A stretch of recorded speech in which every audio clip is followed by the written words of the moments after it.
Hi friends, welcome back to Liz's Reading Corner. I'm Liz and I like books. Today I thought I would do my take on a book haul. I don't typically buy books brand new unless they are from an author that I really enjoy and they're books that I will be rereading in the future at some stage or plan to reread in the future at some stage. So I've just gotten back from the library and I thought I would do a library book haul. I have seven books. One, two, three, four, seven books. These are books that I will be reading probably starting January because I still have a few books that I want to get finished, both library books and my books. And I also still have some more library books to get through before these ones. So these will be started in, or the plan is to start these in January unless I finish all of the books that I've got before then. So the first one is Six of Crows by Leigh Bardugo. I'm about to start Shadow and Bone. I believe this is a different series, but because I've heard such good things about Shadow and Bone, I thought, why not start a second series of their books as well?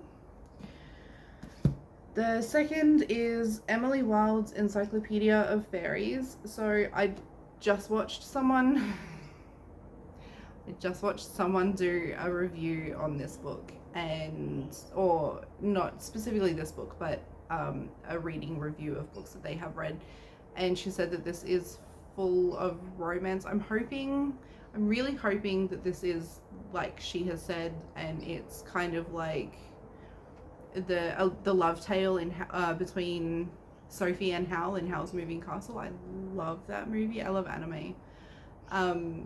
If this is like that, I have a feeling, even though it has romance, and even though I've said I don't really like romance books, if it has just like a little sprinkling of romance through it and it's not a big like core component of the story, I'm okay with romance. It's when it becomes like the main staple in the story and like the whole part of the whole storyline that I just find it really cringe. So if this is just like a sprinkling of romance through, and it is like Hal's Moving Castle and the love story between Hal and Sophie, I'm sure this will end up being a favorite book.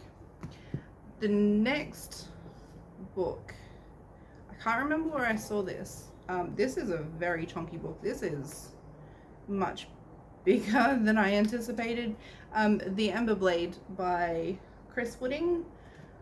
I can't remember why I put this on hold. I think it was recommended for fans of Brandon Sanderson, but I'll read the blurb so we know what it's about. Aaron has lived by the rules all his life. He's never questioned it, that's just the way things are. But then his father is executed for treason, and he and his best friend Cade are thrown into a prison mine, doomed to work until they drop, unless they can somehow break free. But what lies beyond the prison walls is even worse. Rescued by a man who hates him, yet is oath-bound to protect him, pursued by inhuman forces, Aaron slowly accepts that the rules are not there to protect him or his people, but to enslave them. A revolution is brewing, and Aaron is being drawn into it, whether he likes it or not. The Ember Blade is the key, the sword of kings, the Excalibur of his people, but it's locked in an impenetrable vault in the most heavily guarded fortress in the land. I remember now.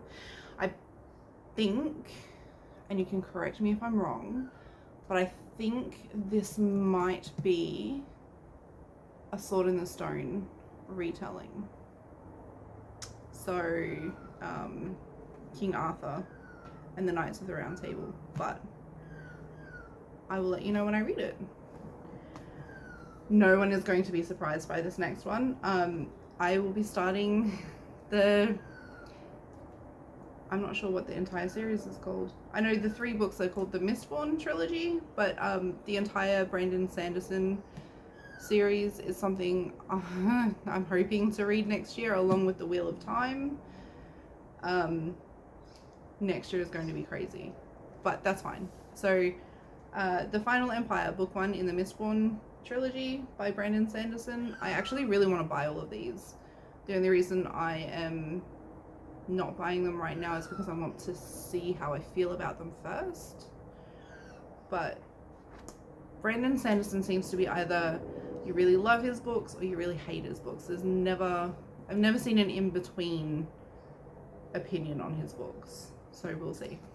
The next book is The Wise Man's Fear by Patrick Rothfuss. This is the second book in the Kingkiller Chronicles? Yeah, the second book. So this is the second book in the Kingkiller Chronicles. I've read The Name of the Wind and loved it. I have actually been planning on reading this since I read the Name of the Wind earlier in the year. I think it's been like 6 or 7 months. I've just realized, having held all of these books, that I have picked up a lot of very thick boys. This one is like 980 pages, 994 pages. That is going to be one of the biggest books I've read. I'm okay with that. Not afraid of chunky books. The next book is Sabriel by Garth Nix. I've read the Keys to the Kingdom series, which is 7 books. I think they're children's books, but they were a really good series. They definitely read like children's books, but they're very easy to read, and it was, the idea behind it was fascinating. So I'm not entirely sure, if I'm honest, if I'm completely honest. One of my friends has a cat that was born from one of my cats when I was younger, and her name is Sabriel, and I saw this and had to read it, because why not read books based on cats' names?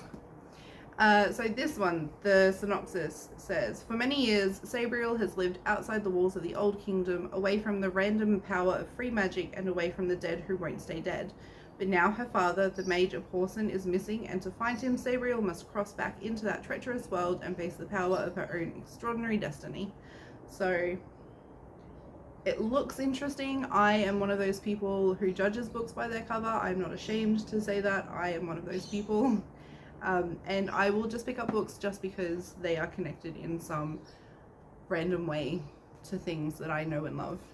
And the last book is The House in the Pines by Anna Rees? I'm not sure. I'm sure I've just butchered that. A thriller. No, murder mystery. This one's a murder mystery. I've seen reviews on Bookstagram. That's why I'm interested. That's it. People have said it's good. It's got apparently a really shocking twist. We'll see. This could be one of my new favorite authors. Apparently her writing is very similar to C.J. Tudor, who writes thriller, horror, murder mystery type stories. She's my favorite author. I will own all of her stories. I'm going to go and pre-order her new book that is coming next year. I can't wait. Getting sidetracked again. Anyway, The House in the Pines. So, the synopsis says, the cabin lies deep in the woods where the trees are so dense it's easy to miss. On the outside, it might look like it's crumbling, crawling with weeds, but on the inside, it's warm and cozy. A fire crackles in the fireplace. Dinner simmers on the stove.